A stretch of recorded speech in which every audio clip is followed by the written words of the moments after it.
In California, Sasha is trying to find work as a fashion designer.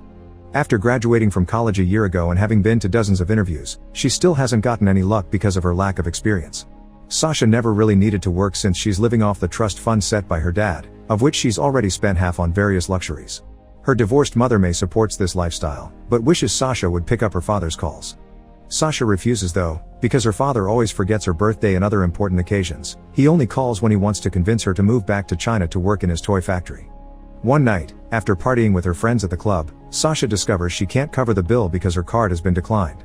Her friends don't mind paying for her since she's always been so nice to them, but Sasha still rushes out of the building to call her father Teddy, who confesses this wasn't an accounting mistake. He blocked the card on purpose. He's also blocked her access to the trust fund because he's effectively cutting her off unless she comes back to China to work in the family business. If she does good work for a year, then he'll give her the money back. However, Sasha turns him down again, claiming she'll find a job and pay for things herself. Later at her home, Sasha's friends wonder why she's against going to China, since working for a year to gain access to a huge trust fund doesn't sound so bad. Sasha confesses she has a bad relationship with her dad because when she was little, she discovered he had a whole other family before her and May, and one day her half-sister showed up asking for an explanation. To avoid trouble, Teddy sent Sasha and May to live in California and basically just left them here. She used to see him only once a year, and afterward not even that because he knocked up a girl in his factory. Sasha begins looking for any kind of job even if it isn't related to fashion, but she won't be hired even for the lowest of positions. Things get more complicated when she can't pay rent anymore, and to make matters worse, Teddy cuts off May's alimony too. Having no other choice, Sasha flies to China to take her father's deal in his factory in the very small town of Shenzhen. When she arrives, an employee picks her up because as usual, Teddy puts work over his family. It's shocking to see what a fancy house Teddy has nowadays, and after the maid takes her to her new room, Sasha tries to take some selfies to show her friends, but her social networks are blocked in this country by the government. Sasha rests until it's time for dinner when she gets to see her half-sister Carol again, who came specifically to say hi because she lives in a small place that she pays with her own salary. Teddy introduces her to two more half-siblings, Christian and Dior, who usually live with their mother and stepfather but came today to see Sasha. During dinner, Teddy makes Sasha sit next to him, a place that usually belongs to Carol, and he explains he renovated the house 5 years ago because he's always dreamed of having all his children under the same roof. There are also two more people at the table, Lulu and her brother. Teddy explains Lulu takes care of him and that her bringing her brother to live with them was part of the work deal, but it's obvious that he doesn't want to admit Lulu is his lover. Sasha gets angry over the fact Teddy will provide for his lover's brother and not his own daughter, so she stomps out of the room.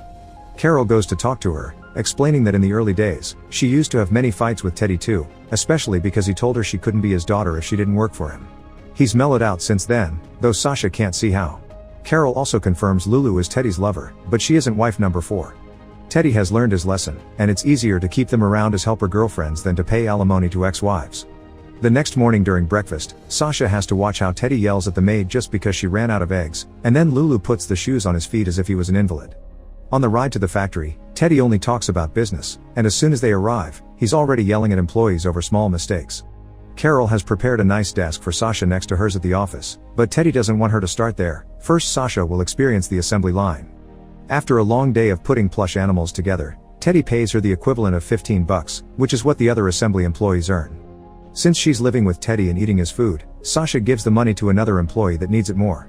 Then, Teddy takes Sasha to have dinner at a local humble restaurant, leaving Carol behind to finish preparations for a meeting. Teddy wants her to experience how little he could eat when he was young because she was lucky to have a dad to pay for her studies, but Sasha thinks paying for your children's education is the bare minimum, and Teddy should put this much energy and dedication in spending time with his family. During the weekend, Sasha is bored of TV, and she still can't access social media. Teddy is away playing golf, so Sasha accepts to spend time with Lulu, who takes her to a salon that gives them wonderful massages and teaches her how to use the local social media. Lulu confesses she hates doing nothing, but Teddy doesn't let her have a job because he should be her only one. It would be difficult for her to get one anyway because Lulu never finished school, so taking care of Teddy is a good option because she can bring over her brother, who was born illegally under the only one kid per family rule. Once Teddy finishes his studies, Lulu hopes she can work in the salon again, and Sasha begins seeing her with more respect. Sometime later, Sasha begins attending the sale meetings with Carol and Teddy. A client that usually makes big orders only makes a small one this year, claiming that Teddy's toys aren't as wonderful as they used to be. Once the client is gone, Teddy calls the designers to yell and throw toys at them for humiliating him before ordering them to work overtime to create a new Christmas collection. Afterward, Sasha goes to see the designers at their office to see what they're doing, and she notices they're still doing the same old traditional designs that were called boring mere minutes ago. She throws some ideas at them, yet they don't understand her, and when she tries to use Google to help them see the concept behind design terms, she finds it blocked. Sasha realizes then that the company has boring designs because the designers don't have access to the outside world to learn about trends, so for now, she draws her ideas herself for them to use as guides. Then, Sasha goes to see Teddy to ask permission to take the designers to Hong Kong for market research, and Teddy accepts. Carol gets frustrated because she offered the same idea years ago and was turned down, but now Teddy is finally trying new things simply because he lost sales. Sasha takes the designers to Hong Kong and they have a wonderful day together learning about the incoming trends. During lunch, the designers are shocked to taste the wonderful hamburgers, because what they eat at the factory is as bad as prison meals. Sasha can't understand how they've been working so many years with Teddy in these horrible conditions, and the guys explain they're happy to just have a job because they couldn't do this in the Philippines, which is the place they come from. Teddy paid for one of the guys' treatments for his sick mother, and hired the second designer even when he just needed one to give him a chance. Unfortunately, their kids are still back in the Philippines with their grandmothers because daycare in China is very expensive. Most people in the factory see their children only during New Year. The next day at the factory, Sasha spends more time with the designers to help them with the new ideas. When lunch break comes, she turns down going with Carol and Teddy to a restaurant and eats in the canteen like everyone else, confirming the food is awful. Sasha learns that there used to be fruit too and it got cut off, also that Carol never socializes with the workers. At the end of the day, Sasha convinces Teddy to add the fruit to the menu because it would help the morale, and the workers adore Sasha for it. The following day, Sasha and the boys present the new designs to Teddy. They're far from traditional and Carol is skeptical, but Teddy gives in when he remembers the last client wanted new ideas. During lunch, Carol expresses her worries over the incoming production, and Teddy explains he needs to take the risk because success is only proven if he can pass a thriving business to his children. Carol thinks that this philosophy just puts a lot of pressure on his children, but Teddy dismisses her thoughts. The next client to visit the factory is Margaret from the very important gift chain Dahlia's, who at first ignores Sasha's designs for not being traditional. However, Sasha cuts in and offers an excellent marketing speech that makes Margaret change her mind and make a huge order of the new designs. After the meeting, Teddy congratulates Sasha on her initiative and lets her take care of Dahlia's account, which bothers Carol because she had been taking care of that one for years. In the evening, Carol and Sasha go to Hong Kong to celebrate. Over drinks, Sasha learns that Teddy had had many girlfriends while still married and had to pay for many abortions. Carol also confirms Teddy was still married to her mom when he met May, so both girls had been in the dark about the other family and were dumped in the USA when everything blew up. They lament not having been closer to Sasha when they were younger, but they're glad to reconnect now. Sometime later, Teddy gives Sasha a check with the rest of her trust fund. Sasha doesn't feel she's earned it, but Teddy assures her she's grown a lot since she's arrived. The next day, Sasha gets a sample from Dahlia's order and decides to change the toy scarf for something with sequins. The worker warns her changes shouldn't be made this close to production and that this fabric was forbidden by Teddy, but Sasha assures her she can trust her orders. The following day, Dior and Christian come to stay with Teddy and Sasha for a few days because their mother is going to the USA to have her new baby. There is a parent-teacher conference at school soon and Dior wants Teddy to go, but Teddy doesn't even know what that is.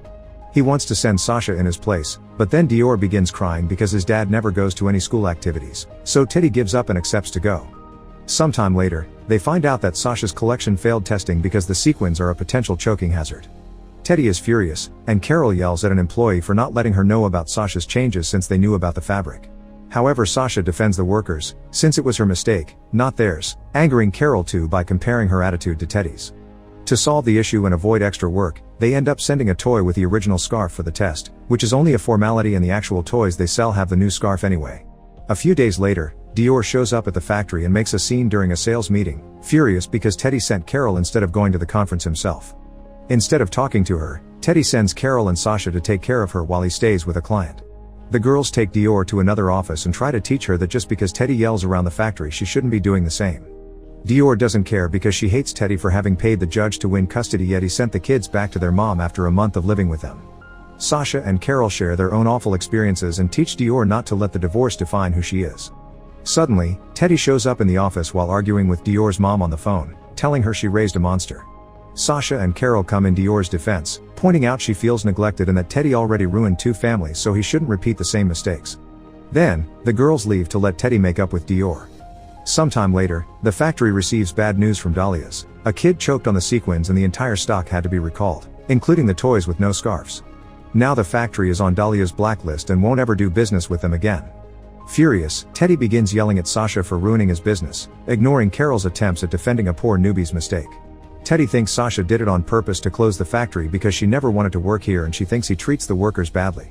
Just for this, Teddy is canceling the bonuses and nobody is going home for the holidays. This way they can cover the lost cost. Teddy also calls Sasha useless and a disappointment, wishing she had never come in the first place. Hurt, Sasha goes back to the house to pack her things. Carol comes to see her, asking her not to react harshly because Teddy didn't mean it. He just likes to yell when he's angry.